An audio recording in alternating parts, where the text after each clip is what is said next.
Hi, everyone, and welcome. We will get started with today's session.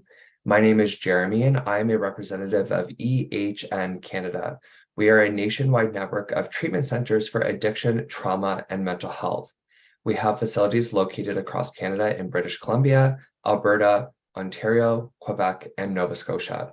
We offer high-quality inpatient, outpatient, and online treatment programs. For more information, please visit our website at www.ehncanada.com. Just in terms of housekeeping, everyone is on mute and cameras are off for today's webinar, but please feel free to use the Q&A box located at the bottom of your screen to submit any questions for your speaker. We will try to get to as many questions as we can at the end of today's session. And if you are wanting to turn off the chat preview, please click the up arrow located on the right of the chat box and uncheck the chat preview option. And please remember that this is a professional and inclusive space, and any offensive commentary will not be accepted nor tolerated. Today's webinar is being recorded, and we will be sending out a follow-up email sometime mid to late next week with a copy of today's recording, the presentation slides being shown, as well as your CEU certificate. We ask for about 7 business days, so that will be Wednesday or Thursday next week, most likely. I am currently located in Windsor. Windsor is located on the traditional territory of the Three Fires Confederacy First Nations, comprised of the Ojibwe, Odaha, and the Potawatomi peoples. We have presence today at our Gateway Recovery Center in Peterborough, Ontario, and Peterborough is located on the Treaty of the Traditional Territory of the Mississauga Anishinaabe. If you are new to this work and want to find out whose land you are on or grew up on, please check out www.native-land.ca for more information. Many more of you may be physically present elsewhere, and I encourage everyone to use the chat function to, where applicable, share whose land you are on. Now, to get to today's session, the difference between moral injury and PTSD, we have Dr. Krystle Martin. Dr. Krystle Martin is a clinical and forensic psychologist. In addition to consulting with EHN about trauma treatment and specifically about working with public safety personnel, she also consults with Durham Regional Police Services, where she supports staff wellness and provides training and education about mental health. Previously, she worked at Ontario Shores Centre for Mental Health Sciences as a psychologist and researcher. She has a private practice specializing in treatment for first responders, military, veterans, workplace trauma, and BPD. Krystle has been a member of various communities of practice, including treatment of PTSD in first responders in Ontario and moral injury in Ontario. She also is an adjunct faculty member of Ontario Tech University and York University, where she supervises graduate students and teaches courses. Please help me welcome Dr. Krystle Martin. Hello, everyone. Good morning. Actually, good afternoon now. So thank you for joining today. It is so exciting to see how many people are joining. So thank you, and where everyone is from across Canada and whatnot. And thank you to EHN for inviting me to speak today. So I'm just going to share my screen, and then we can get started. Okay. So again, my name is Krystle. I'm a clinical and forensic psychologist, as was described. And so today we are going to be talking about moral injury and looking at how it relates. Is it associated? Is it similar? Is it different than PTSD? So I'll go ahead and get started. And like was mentioned, if you do have questions today, I am really excited about potentially having a discussion at the end of this conversation. So please do save it, put it into the chat box, and hopefully we can get to it certainly at the end. So just to give us a sense of where we're going today. So looking at the agenda of the presentation, the first thing that I'm hoping for us to just look at is really anchoring our conversation. So what are we talking about when we're talking about moral distress and moral injury? Then, the main topic, like was mentioned, is how is moral injury different, or how is it similar to PTSD? And then given that, how can we support folks who are reporting symptoms of a moral injury. So if we first, again, look at what are we talking about when we say moral distress or moral injury? And I think it's been said that this term was first reported in a paper by Litz in 2009, but really there's earlier writings of it in the literature in the early 90s following the Vietnam War.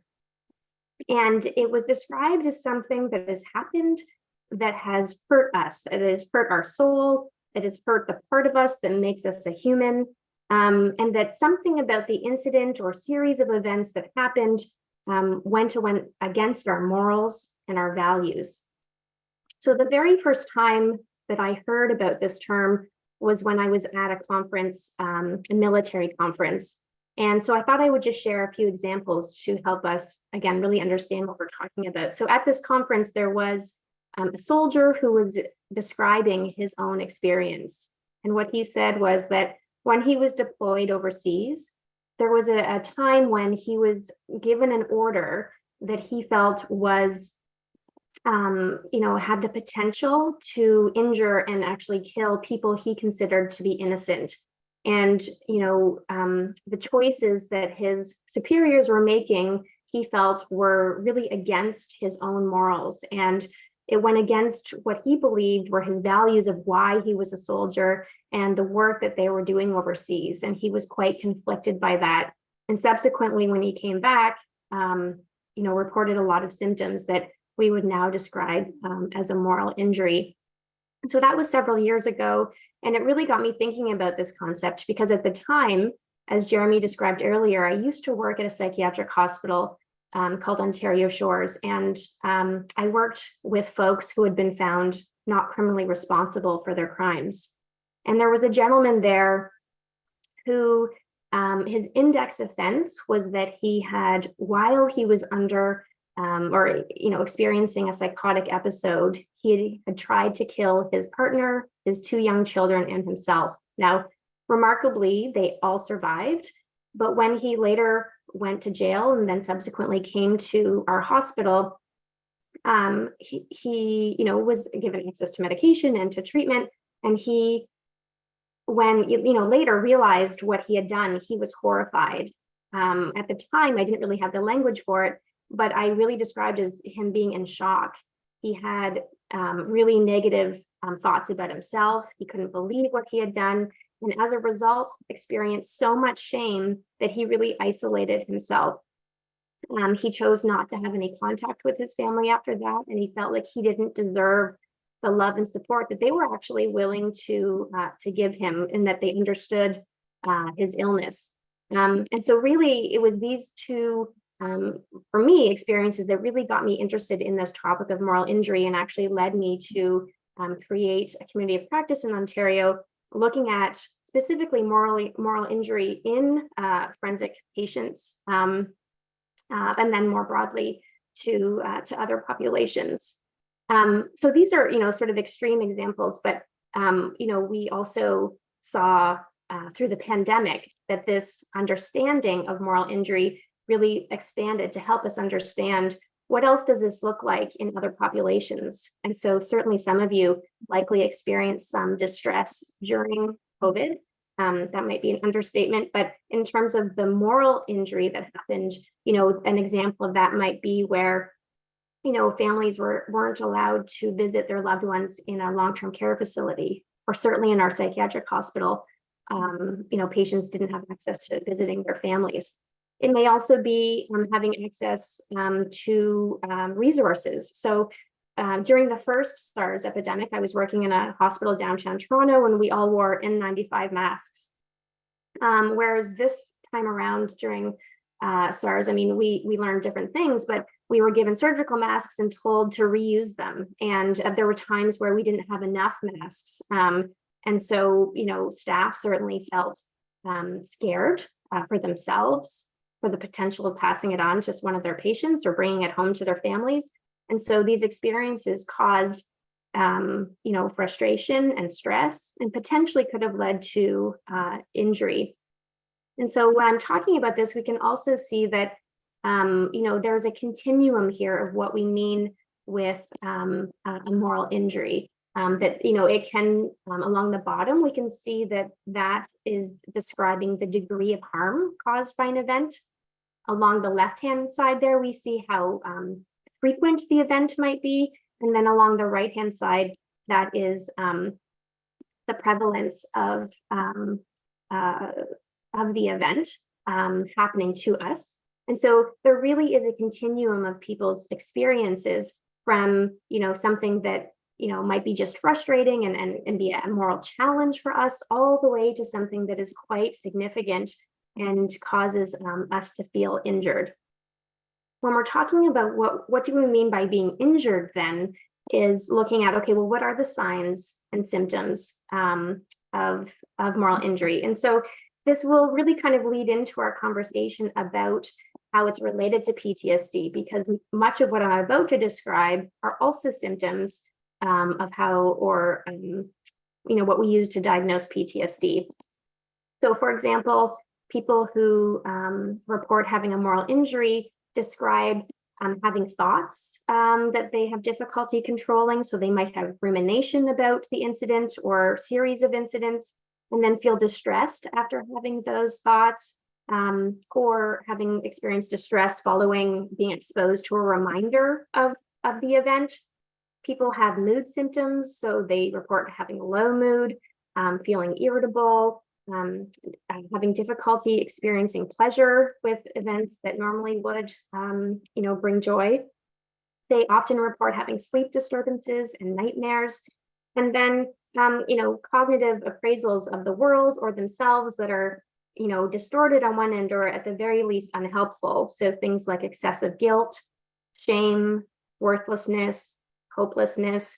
They might experience a sense of betrayal and loss of trust in other people. And as a result, this leads to social avoidance and isolation. So again, you can see that, this is somewhat similar to, it sounds like we're talking about PTSD. So,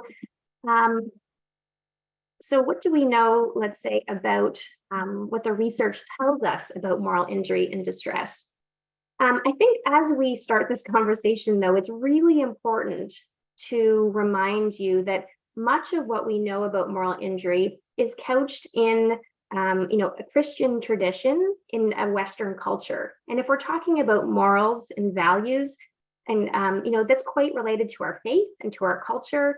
And so it's very important to think about where the research comes from in order to understand, do we really know what we're talking about with moral injury in a very generalized or broad way? And I would say no, not quite yet.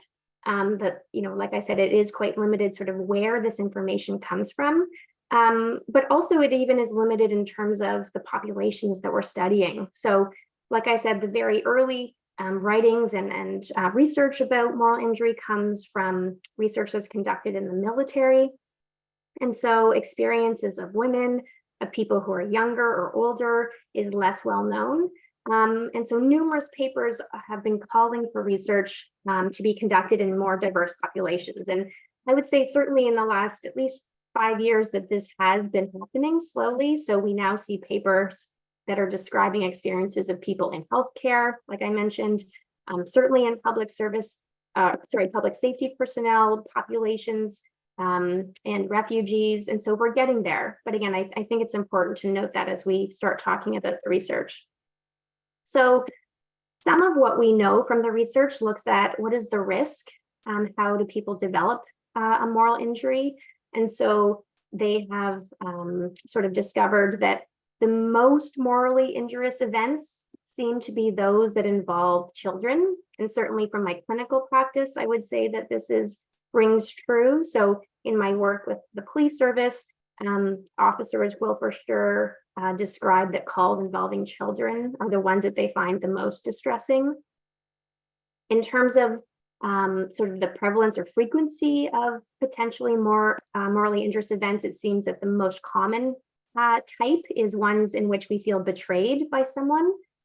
So they may not, be the most intense or severe, but certainly the most common. And again, they tend to separate the research on whether or not we are the perpetrators of some type of event, or whether or not we are the witness or sort of victim of an event that we would say is morally injurious.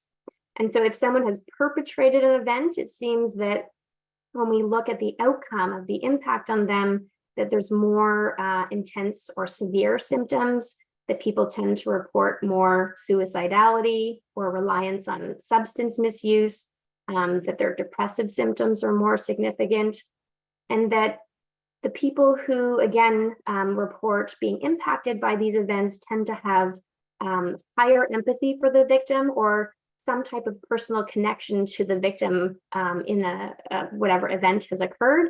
And this may be that they over connect or personalize the event that has happened. And this kind of relates to a finding that we've done in Canada, looking at Canadian Armed Forces members, the finding that if someone themselves experienced a childhood adverse event, so something like emotional or physical abuse as a child, that they have an increased likelihood of going on to endorse moral injury symptoms as an adult when they are serving in the military. And so perhaps this is linked to that idea that if they are personally connecting because of their own experience to an event that's happened, that might lead them to experiencing that moral injury or distress. The research also speaks to prevalence. How often does this happen? And so most of what we know so far tends to be based on American data. So in the US, research has shown that about 50% of active or retired military members report symptoms of moral injury. In healthcare in the US, there was a number that was thrown around for a while that said that about 1 in 5 or 20% of healthcare workers left the healthcare field after about 18 months of COVID, and that around 40% of those individuals who left, reported that their struggle or symptoms with moral injury was one of the reasons that drove them out of healthcare. We do see that in terms of the outcome, that if someone has been exposed to either chronic, mild, morally injurious events or more severe ones, that the outcomes tend to be significant. So having the exposure to these types of events is associated with developing another type of mental disorder, such as PTSD or depression, and that suicide ideation is higher in these folks. And that overall, in general, that our physical and mental health outcomes are poorer depending on how exposed we have been to a potentially morally injurious event. Again, I said at the beginning of this research section that our knowledge is limited based on who we have studied and where we have studied it, but also how we've done that. So much of this research is cross-sectional, and like I said, very population specific. So military, first responders and healthcare. And so there's certainly a lot more to be learned about this. But that, again, leads us into what we do know about moral injury. Much of that comes from sort of pulling from the literature and pulling from our knowledge in clinical practice from PTSD. So if we're thinking about then, okay, so we're comparing these two experiences, and then how are they similar or how are they different, and how does that help us? So the general sort of similarity at the very beginning is that both occur after a traumatic or distressing event. So they are both responses to something negative that's happened. Of course, for PTSD, that's the very definition of the diagnostic criteria for PTSD, of criterion A, having exposure to a traumatic event. Certainly with moral injury, the event doesn't have to be so severe. But both of them, again, are our response. And, similar when we're thinking about how we understand moral injury, similar to the evolution of our understanding of PTSD, there's discussion on whether or not, someone's response is normal, given the sort of horrible details of what has happened. So are we pathologizing normal behavior. And so is it that moral injury is a syndrome? And at what point do we sort of cut it off from a statistical approach to say, this level of severity or this impact is now abnormal compared to sort of more mild responses? And, this sort of conversation is just sort of similar, like I said, in how our understanding of PTSD has gone. Certainly even our understanding of something like grief is, what is a normal response to something that is traumatic, and then what then becomes labeled as pathological. When we're looking at the symptoms, like I said before, it sounds like maybe when I was describing moral injury that I was describing PTSD, because again, the symptoms do have overlap. And so, there are people in one camp where they would suggest that, there's significant overlap between these two experiences. And we can see that in this diagram, that in the middle there, those are symptoms that often are reported by both different groups. But we, on the other side, there's the group of folks who are saying, no, these are different. These are distinct phenomenon with, different ideologies, unique criminal or clinical profiles, and that even though some of it might look similar, the reasons behind people, of these experiences are different.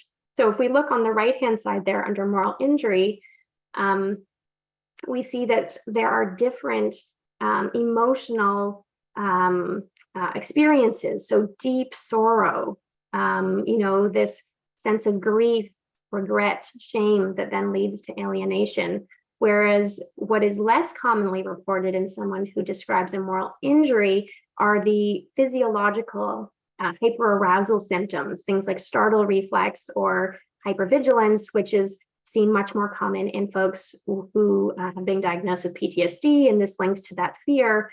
But as someone who does a lot of diagnosing and assessment, we know that in the DSM, so our book that helps us diagnose things, we know that there are overlap between different disorders, and that when you are looking to diagnose someone, what you're really looking at is what is the heart of the diagnosis, and is that really the fundamental experience of that person sitting in front of you.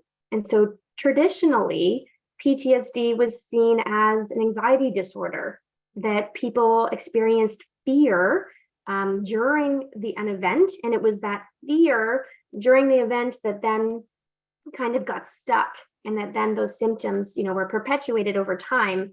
And that, what's interesting though is that over time, so that was the sort of traditional first way of how we describe PTSD, but over 30 years and 4 editions of the DSM, our understanding of PTSD has grown a little bit, and it now includes some cognitive, thoughts that are more similar or might ring true more of moral injury. So things like feelings of excessive guilt or shame are now acknowledged as part of PTSD. So I think, what we understand as PTSD has grown, and whether or not it will continue to sort of grow and adapt and then sort of include moral injury, or whether or not moral injury will stand on its own is still, I guess, to come. Further research, we'll talk about that. We do know that having a moral injury tends to put people again at risk of going on to develop things like PTSD, like I said. And certainly if someone has both, so they report symptoms of both, then their symptoms tend to be more significant. What's interesting is that there is some efforts to try to look at sort of the biology of this, or the neurobiology, and there's been brain imaging studies that have tried to look at people who have PTSD, have moral injury, or have both. And we do see different activations in the brain. However, I think this is less helpful in sort of this journey of trying to understand whether or not they are, similar, or how distinct these are, because when we look at other brain scanning research, we see that even within PTSD, that there's differences based on the type of trauma that someone experienced. So if they experienced a sexual assault versus a very traumatic loss versus combat, there also tends to be differential activation in the brain. So it is less helpful, I would say, at helping us determine whether these are distinct or more closely overlapped sort of phenomenon. I think I just want to pause for a second and acknowledge that there's another term that I think is worth mentioning here, which is called sanctuary trauma. I think the term comes from, and I could be wrong here, but was initially used or has been used in the literature on sexual assault. So it's that, let's say someone experienced a sexual assault, and that when those individuals went to seek support following being assaulted, that they weren't treated well, that perhaps they were somehow blamed for their experience or made to feel bad. And that, that experience of seeking support or seeking sanctuary was actually re-traumatizing or injured them further. So essentially, a sanctuary trauma occurs when an individual has experienced some type of traumatic event, and then when they go somewhere expecting support, they only, experience further distress. So I mentioned earlier that I had created a working group or a community of practice in Ontario looking at moral injury in folks who were found NCR. And this was a conversation that we were having is sanctuary trauma part of moral injury? Is it a distinct thing? Is it a type of the betrayal version or type of moral injury? And, certainly I have observed that when individuals do experience trauma in a workplace, that they sometimes do report that when they share information about that experience, that perhaps they aren't taken seriously or action isn't taken, and sort of that functional invalidation happens. Or they're told that they have to fill out all this paperwork in order to access care when they're feeling at their very worst. And certainly it's not an organization's intent to cause harm, but that experience can feel like a sanctuary trauma. And that it's those individuals who report, some type of moral injury or sanctuary trauma, or whether or not we're calling those the same thing, that those people, when they, experience a trauma, that it seems to be that they have more difficulty, let's say, staying at work or accessing proper care, and that going back to work becomes a more difficult process. But it's because of the moral injury that I would say perhaps is an umbrella term for something like sanctuary trauma. And so again, I just thought it would be helpful to bring up that term, because I know it's one that people mention when we're talking about moral injury as well.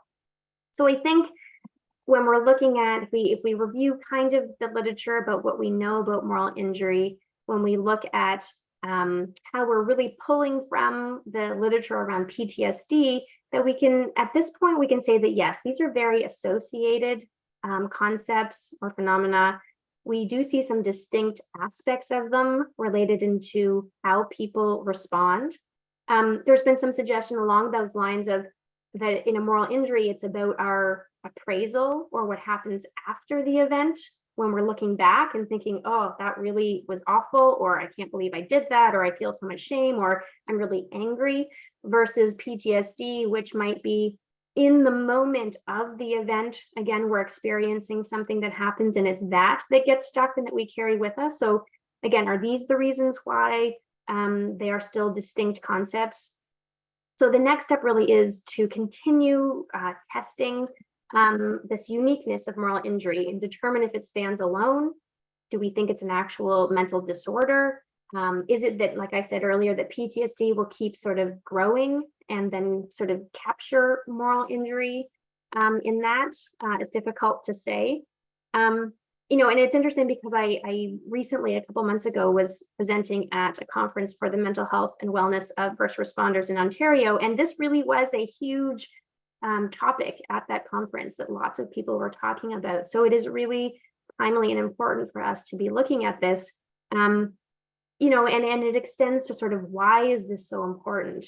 One of them, unfortunately, is because of, in some cases, there's a legal determination that needs to be made, and that often access to formal care is dependent on having a diagnosis. And so whether or not people who have just a moral injury have access to care is really important. or whether or not we are able to use another diagnosis to capture their experience to ensure that they get the support that they need, is often why these conversations become more heavy or weighty in that, because it does potentially act as a barrier to care. But secondly, given that there may be people who are struggling with moral injury, we want to be able to help them. We want to have treatments and interventions that can alleviate some of the symptoms that they are experiencing. And so really pulling from what we already know about PTSD is really important. But if they are distinct and there's something that we're missing, we need to be able to understand that so that the treatments are more effective.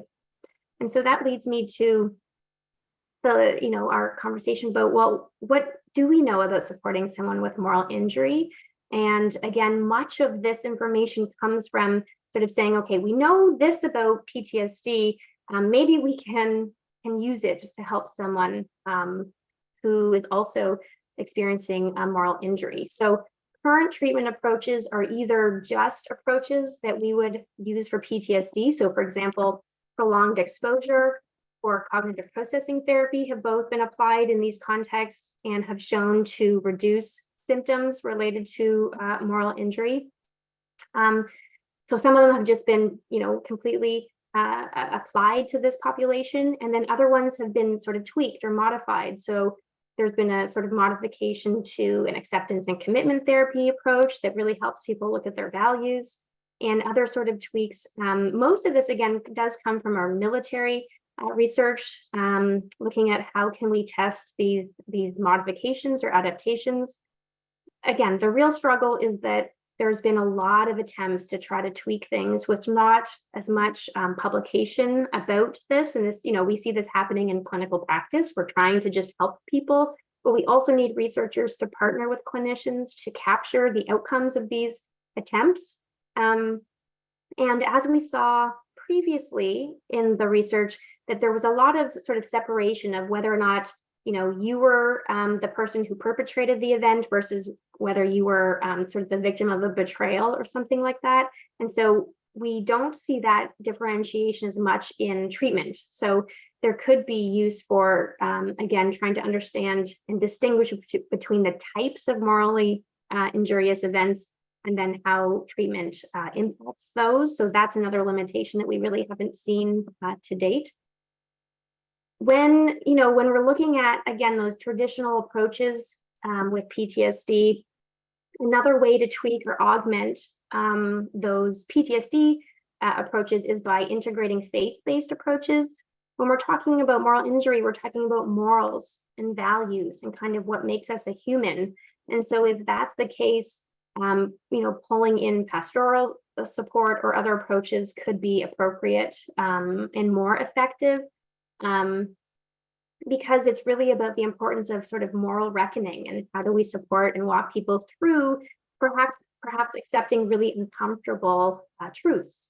And that acceptance and moving on, reminds me sort of if I bring my forensic psychology hat in, I have a concept called restorative justice. And this is certainly something that has a lot of legs in the legal field about how do we help people move on after a bad thing has happened. So after a crime has happened, particularly an interpersonal offense, how do we really truly help people move on and heal from something that's happened? And rather than relying mostly on what we do now, which is a very punishment heavy approach, it's looking more at how do we repair harm? So what is the harm that has been caused by a person or by an organization? And how do we work towards repairing that as part of the healing process? And if we can do that, it actually supports people to be able to move on. So I would suggest, and I haven't seen this so much, of really leaning on and pulling in this other sort of theoretical approach that we certainly have used in legal concepts or arenas that may be helpful here. And like I mentioned, it's in that approach, it's mostly used in interpersonal offenses, and it's really important to think about in terms of moral injury that it is in that interpersonal interaction that some of that harm is caused. And so while psychotherapy is really important and likely plays a role in treatment, that bringing in the community bringing in connections to other people is going to also be important. We see that both in PTSD and in moral injury that there's a social avoidance. Now, why that happens may be for different reasons. So the social avoidance in PTSD might be because people are actually anxious, that their body is afraid of going into public or going into a car or going to work. Whereas in moral injury, often that social avoidance is explained because of shame, because people don't think they deserve the support and kindness of other people. But it's actually that avoidance that we know perpetuates the symptoms both in PTSD and in moral injury. So for both of them, having treatments that really help people connect to the community, connect to other people, will be important to have those corrective experiences. But I'm reminded as I talk about this that I think we must acknowledge that treatment providers ourselves are also impacted by the work that we do, and that they need to be supported in the work in helping people through moral injury, through things like PTSD, that it can impact ourselves, and being either in the just that dynamic of one-to-one therapy can be difficult. We're hearing the struggles that people go through, but it also may be the environments in which we work. So, I will share that the first time that I think I ever experienced really significant moral distress was the very sort of first clinical placement that I had. So I said, I started off working mostly in forensics. And so I had a placement in a jail, a provincial jail in Ontario. And, there were days when I would walk into work and I could hear correctional officers yelling at inmates, for example. Now, certainly, I don't know why that was happening. It could have been sort of appropriate at the moment or not, but it was really hard to be in an environment where that kind of behavior was happening. And even something like sort of reconciling some of the policies was hard for me. And I wasn't part of it. I wasn't the person making the decisions or even participating in the application of the policies, but just knowing about them caused me distress. And I'll give you an example of that was, when inmates are allowed visitors, they go see the visitor, and when they come back, they are strip searched often. At least in the jail where I was, that's what happened. And of course, I understand we have to keep people safe. And in being in that environment, it's incredibly important to have safety for the other inmates, but also for the staff that are in there. However, you can see sort of that dilemma for someone that, they have to decide between that if they have this really lovely event of having a visitor come see them, that afterwards they are then subject to going through an experience which is really vulnerable and perhaps not nice. And it's sort of that sort of the dialectic of those two things, which again, I understand is necessary, but felt morally frustrating at the very least, to know that some people had that experience. So again, just recognizing that clinicians or people working in these environments also may struggle with some of the moral injuries or distress that we're talking about. The last part that I wanted to just focus on before we finish up today is looking at, okay, well, what else can we do or are people doing to help folks with resilience, with trying to look at how do we protect ourselves against being injured? Certainly there's events that are out of our control that we are going to face and be exposed to that are potentially morally injurious, but how can we protect ourselves or try to take care of ourselves? And certainly, we all know things like having good self-care, having a mental health professional that we check in with regularly. But also there's something that I talk about with folks that is related to kind of like balancing things out. That part of the chronic exposure to even mild moral distress is that we go on to develop some cognitive distortions or biases that make us view the world differently and might over time cause a moral injury. So an example is, there's a cognitive bias called availability bias. And it just means that, when we're more easily able to bring things to mind. So if we're in a job where we are seeing, sort of things that aren't good, when we're seeing people who are lying, when we see difficulty, when we see people who are dying, that becomes really easy to pull up into our memory. And so as a result, we might overestimate, the prevalence of negative things happening in the world. But then again, as a result, it changes the lens with which we view the world, which could lead to some bias, and certainly leads to things like a negativity bias, or impacts our mood, might impact our sense of self and the world. And so there's this rebalancing that needs to happen of what I call reconnecting to goodness. And again, all of these individual strategies are things that I think are both important for PTSD and for moral injury. And so this is, again, where helping us to understand how do we protect against PTSD, the more we can learn about that, and understanding the similarities between PTSD and moral injury is really important, because connecting to goodness could be helpful for both. It's helping us remember, that there's good in the world, that, being in nature, having a pet, being around sort of children, sort of those innocence pieces can help us remember that, there are other parts of the world that are really good and lovely, and can help balance out that availability bias that happens. And so these are strategies that as individuals we can hold on to, both for PTSD protection and moral injury as well.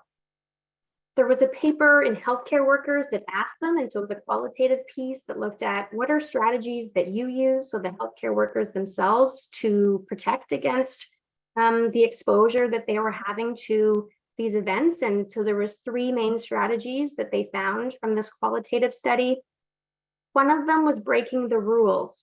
So maybe organizations don't want to hear this, but essentially is when they were faced with a moral dilemma or a policy that they didn't like, that they felt like as long as they acted in line with their values, that even if it broke the rules, that protected them from a psychological perspective. They described having humor and dark humor, perhaps, as something that in the moment with their colleagues acted like a bubble against some of these really difficult events. And then having sort of a review of events that were potentially injurious, to kind of debrief them, like from an operational perspective, to think about what have they learned and how can they prevent this from happening in the future. Now, as I'm talking about individual strategies, I think it's really important to recognize that, yes, we can all take care of ourselves, but that organizations have a responsibility as well in thinking about protecting their members and their staff. And this is true for both PTSD and moral injury, that these are often occupational stress injuries that come from the jobs that we're doing. And so again, yes, we need to make sure that we're doing things to take care of ourselves, but that there are ways in which organizations can design the work and interact and support their members, so that we can reduce the likelihood that these things might have long-lasting impacts. So, just having a responsibility of acknowledging moral injury or the potential for trauma responses. We know that both for PTSD and for moral injury, that I said earlier, that this often happens in an interpersonal environment or event. And so if organizations can foster that sense of solidarity or cohesiveness, that this acts to mediate, between workplace stress and the development of PTSD. And so likely we can see this with moral injury as well. And that building and supporting those peer networks really acts as a bubble to protect people. We know from PTSD research that families are really important.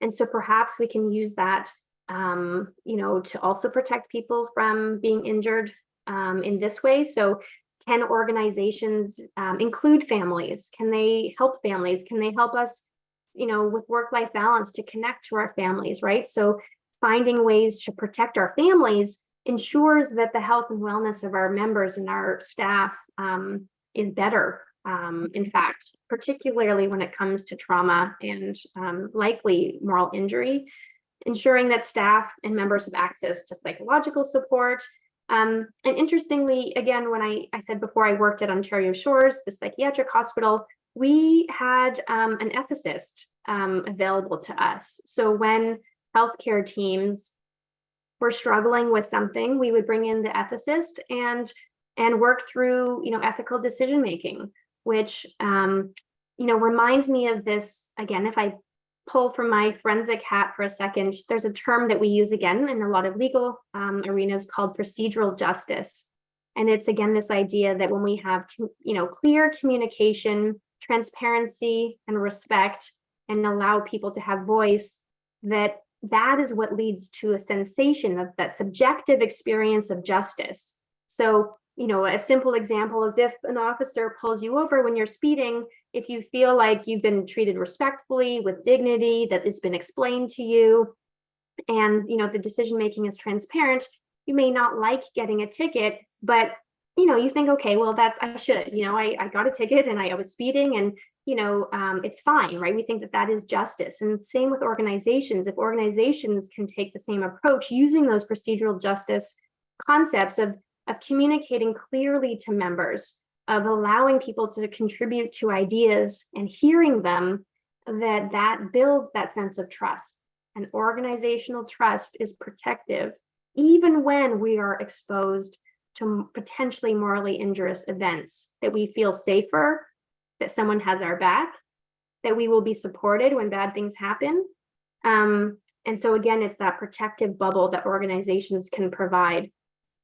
So I'm going to leave it there. So this is the bubble that I was talking about. So I would now, I'll stop the presentation, and certainly hoping that there may be some questions that people have. Oh, there's lots. Yes. Thank you so much for that, Krystle. That was great. But yes, if you're ready to get into questions, let's get into it. Okay. So we have a couple questions revolving around the DSM. So is moral injury in the DSM? So it's not right now.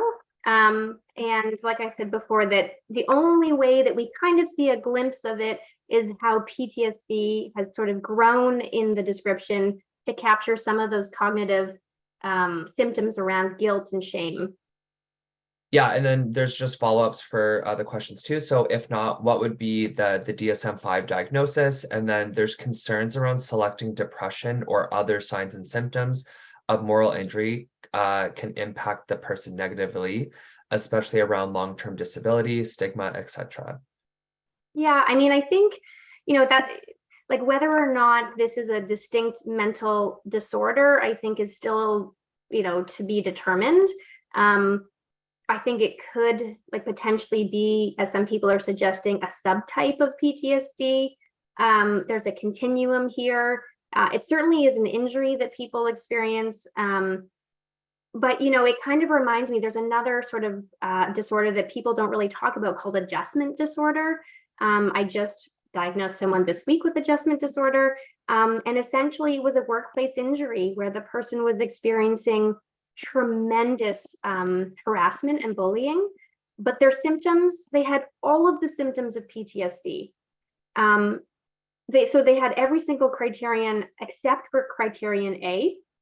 And so I think this is where we really have to look at, if someone has all of these signs and symptoms of a mental illness, they just don't have criterion A, it kind of feels like then we're left or forced to give them an adjustment disorder, in some cases. And perhaps that's what happens with moral injury, that, like I said, that moral injury can happen after an event that isn't necessarily super traumatic, but they still have all the signs and symptoms.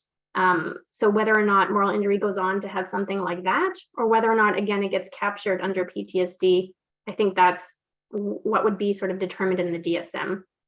Right. Thank you. And then kind of going off of that, so with moral injury still being researched, does this mean that moral injury may be misdiagnosed or recognized as PTSD rather than moral injury?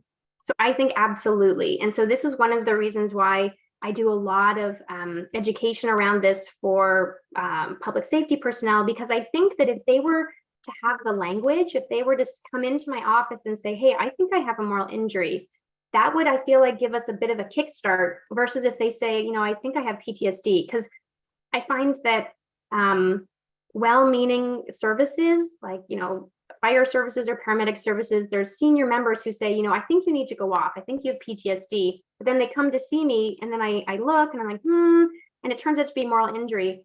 So I think it's about people having the language to be a little bit more accurate. Because I do think that, as we see, there are some distinct parts of this, and that when people are misdiagnosed with PTSD, or maybe they do have PTSD, but they also have a moral injury, that it's the moral injury that kind of lingers because it's traditional approaches aren't really addressing the heart at the moral injury part. Yeah, and that's why you attend sessions like today, right? Like discussing the Yes. differentiating factors. So that's great. Yes. Thank you so much for that. And then we do have a couple questions too surrounding intersectionality and some barriers there. So this person poses the question, I assume racism and marginalization are morally injurious to the affected parties. Yeah, I would say so. I think that, in fact, without giving a lot of details, there's been cases where I've seen where someone was bullied at work, for sure, based on some type of discrimination based on something within them.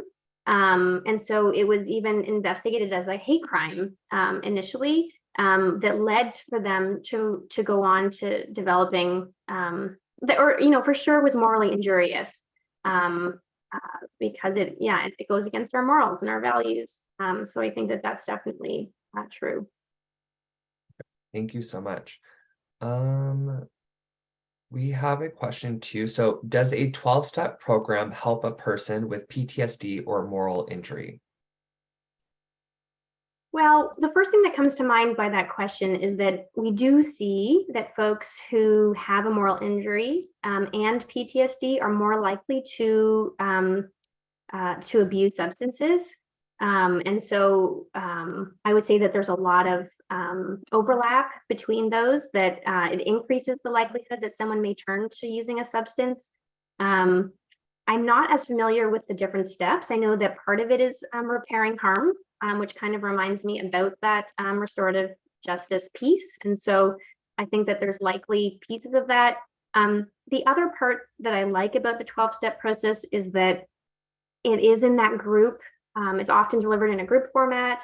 You get that social support. You have a person there that you can connect with. And so all of the, sort of pieces that often become impaired with moral injury or PTSD, they have those supports, right? So it's normalization, it's that corrective group experience, and addressing some of the signs like substance misuse. So I think that they could be appropriate. I don't think as a standalone it would help, but I do think that it would be helpful. Perfect. Thank you so much. And then we do have a question too about, can you reshare the 3 healthcare worker strategies? So 1 was breaking the rules, 2 was dark humor, and what was number 3? The third one was for people to kind of reflect on what happened as a way to try to prevent that event from happening again. So it's kind of, I use the word operational debrief, but it's just sort of, like professional reflection or personal reflection to think about how do we prevent this event from happening again in the future. Perfect. Thank you. Then we have a question too surrounding treatment. So what would treatment look like for moral injury? So, I mean, I'm sure, kind of seems like a grocery list when I was going through the treatment right now. And I think that there isn't one, there's certainly not a gold standard, like we might see in PTSD, where there's a lot of research and evidence looking at outcomes. And so I think right now it really depends on who you're seeing. So there certainly are those PTSD traditional approaches, like I said, prolonged exposure, CPT, EMDR, something like that. And if you did a very traditional approach, you would likely still see some reduction in symptoms. I think that it's useful to consider that there's worth in adding to traditional approaches, that there may be other parts of the moral injury that we don't quite capture when we're looking at traditional approaches. So I think that's where I was suggesting that if someone has a faith that they would lean on, that bringing in their faith leader, or not or, but and trying to connect people to groups or to social connections, and that social cohesiveness is very important. So I think traditional approaches for PTSD would be a good first step, and then adding to it with other pieces would be the most beneficial. But we certainly don't have a ton of research yet. Perfect. Thank you. Going off of treatment modalities, have they looked at self-compassion as a way to help those with moral injury? Yeah, so absolutely. So I appreciate that question because it's not something that I mentioned. And because part of, especially if someone is the perpetrator, that looking at self-forgiveness, right, which is very closely linked to self-compassion, there is more research looking at self-compassion meditations. And so that isn't necessarily for moral injury. So that could be just for other sort of disorders that people have experienced. So there is actually some more literature on positive outcomes of just using self-compassion meditation or approaches more generally. There isn't as much known about forgiveness, but that's where adaptive disclosure as an approach has been used. But certainly self-compassion and self-forgiveness are definitely research areas of focus that they're looking at right now. Great, thank you. We have time for a couple more questions. So, is moral injury recognized in courts or quasi-judicial circles? I'm not sure, actually. That's not something that I could speak to. I mean, the only part that I would suggest is, like I was saying, that one of the reasons why there's so much emphasis on trying to determine if this is a standalone disorder is because of legal determinations. Like even things like, in Ontario, we have WSIB, and in order to have, access to paid care or loss of earnings, you need to have a diagnosis, and moral injury is not currently a DSM diagnosis. So likely it wouldn't be accepted for, and that's sort of a quasi-legal determination. So my guess is that it's something that likely is considered, but would not be officially accepted in many cases because it's not an official diagnosis. But again, it's not something that I know much about. Perfect. Thank you. That's always something too we can offer as a potential resource too for after. So we will look into that for you. Thank you. And then just a general question too, I think we can end off on. Can you discuss the difference between moral injury and moral distress? So I think it's just a difference of being on a continuum. So it's, a moral distress is a more mild experience of something that's happened where, I think of it, it reminds me of the mental health continuum that the Mental Health Commission of Canada uses, right? From green, yellow, orange, and red. So green is we're feeling healthy.